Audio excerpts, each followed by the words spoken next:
जय माता दी। प्रिय भक्तों, आप सभी का हमारे चैनल मन की शांति में बहुत बहुत स्वागत है। सावन माह का आज 9वां दिन है और 9वें दिन हम सब श्रावण महात्म्य के 9वें अध्याय का श्रवण करेंगे। ईश्वर बोले, हे सनत कुमार, इसके बाद अब मैं शुक्रवार व्रत का आख्यान कहूँगा, जिसे सुनकर मनुष्य संपूर्ण आपदा से मुक्त हो जाता है। लोग इससे संबंधित एक प्राचीन इतिहास का वर्णन करते हैं। पांड्य वंश में उत्पन्न एक सुशील नामक राजा था। अत्यंत प्रयत्न करने पर भी उसे पुत्र प्राप्ति नहीं हो सकी। उसकी सर्वगुण संपन्न सुकेशी नामक भार्या थी। जब उसे संतान न हुई तब वह बड़ी चिंता में पड़ गई। तब स्त्री स्वभाव के कारण अति साहस युक्त मन वाली उसने प्रत्येक महीने में वस्त्र के टुकड़ों को अपने उदर पर बांधकर उदर को बड़ा बना लिया और अपनी प्रसूति का अनुकरण करने वाली किसी अन्य गर्भिणी स्त्री को ढूंढने लगी। भावी देव योग से उसके पुरोहित की पत्नी गर्भिणी थी। तब कपट करने वाली राजा की पत्नी ने किसी प्रसव कराने वाली को इस कार्य में लगा दिया और उसे एकांत में बहुत धन देकर वह रानी चली गई। उसके बाद रानी को गर्भिणी जानकर राजा ने उसका पुंसवन और अनवलोभन संस्कार किया। 8वां महीना होने पर सीमंतोन्नयन संस्कार के समय राजा अत्यंत हर्षित हुए।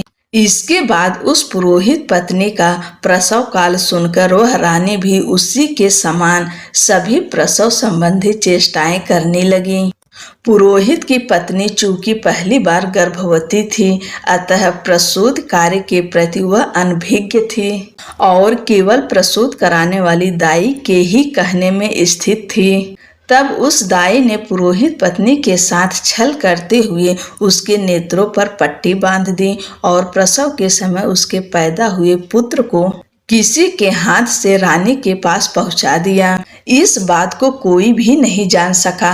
उसके बाद रानी ने उस पुत्र को लेकर यह घोषित कर दिया कि मुझे पुत्र रत्न की प्राप्ति हुई है। इन सब के बाद दाई ने पुरोहित की पत्नी के आंखों की पट्टी खोल दी।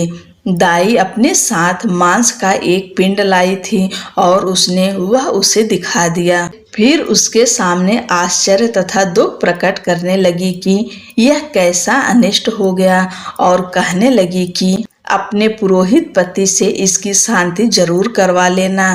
कहने लगी कि संतान नहीं हुई कोई बात नहीं, पर तुम जीवित हो यह अच्छी बात है। इस पर पुरोहित पत्नी को अपने प्रसव के स्पर्श चिंतन से बहुत संदेह हुआ। ईश्वर बोले, राजा ने पुत्र जन्म का समाचार सुन जात कर्म संस्कार कराया और ब्राह्मणों को हाथी घोड़े तथा रथ आदि प्रदान किए। राजा ने कारागार में पड़े सभी कैदियों को प्रसन्नता पूर्वक मुक्त करा दिया। उसके बाद राजा ने सूतक के अंत में नाम कर्म तथा अन्य सभी संस्कार किए। उन्होंने पुत्र का नाम प्रियव्रत रखा। हे सनत कुमार, श्रावण मास के आने पर पुरोहित की पत्नी ने शुक्रवार के दिन भक्ति पूर्वक देवी जीवंतिका का पूजन किया। दीवार पर अनेक बालकों सहित देवी जीवंतिका की मूर्ति लिखकर पुष्प तथा माला से उनकी पूजा करके गोधूम की पीठ के बनाए गए 5 दीपक उनके सम्मुख उसने जलाए और स्वयं भी गोधूम का चूर्ण भक्षण किया और उनकी मूर्ति पर चावल फेंका और कहा, हे जीवंती, हे करुणामयी, जहाँ भी मेरा पुत्र विद्यमान हो आप उसकी रक्षा करना। यह प्रार्थना करके उसने कथा सुनकर यथा विधि नमस्कार किया। तब जीवंतिका की कृपा से वह बालक दीर्घायु हो गया और वे देवी उसकी माता की श्रद्धा भक्ति के कारण दिन रात उस बालक की रक्षा करने लगीं। इस प्रकार कुछ समय बीतने पर राजा की मृत्यु हो गई।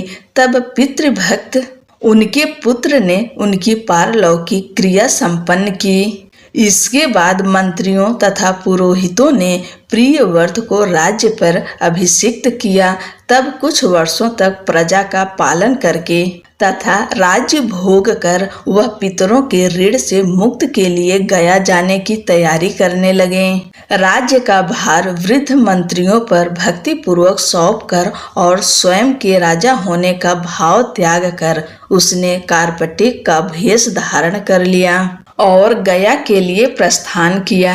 मार्ग में किसी नगर में किसी गृहस्थ के घर में उन्होंने निवास किया। उस समय उस गृहस्थ की पत्नी को प्रसव हुआ था। इसके पहले षष्ठी देवी ने उसके 5 पुत्रों को उत्पन्न होने के 5वें दिन मार दिया था। यह राजा भी उस समय 5वें दिन ही वहां गया हुआ था। रात में राजा के सो जाने पर उस बच्चे को ले जाने के लिए षष्ठी देवी आईं। जीवंतिका देवी ने उस षष्ठी देवी को यह कहकर रोका कि राजा को लांघ कर मत जाओ। तब जीवंतिका के रोकने पर वह षष्ठी जैसे आई थी वह वैसे ही चली गईं। इस प्रकार उस गृह स्वामी ने उस बालक को 5वें दिन जीवित रूप में प्राप्त किया। ये लोग इतने प्रभाव वाले हैं, यह देखकर उस गृहस्थ ने राजा से प्रार्थना की, हे राजन, आपका निवास आज के दिन मेरी ही घर में हो। हे प्रभु, आपकी कृपा से मेरा यह छठा पुत्र जीवित रह गया है। उसके इस प्रकार प्रार्थना करने पर करुणानिधि उस राजा ने कहा, मुझे तो गया जाना है। तब राजा गया के लिए प्रस्थान कर गए। वहां पिंडदान करते समय विष्णुपद वेदी पर कुछ अद्भुत घटना हुई। उस पिंड को ग्रहण करने के लिए 2 हाथ निकलकर आए। तब महान विस्मय युक्त राजा संशय में पड़ गए और पुनः पिंडदान कराने वाले ब्राह्मण के कहने पर उन्होंने विष्णु पद पर पिंड रख दिया।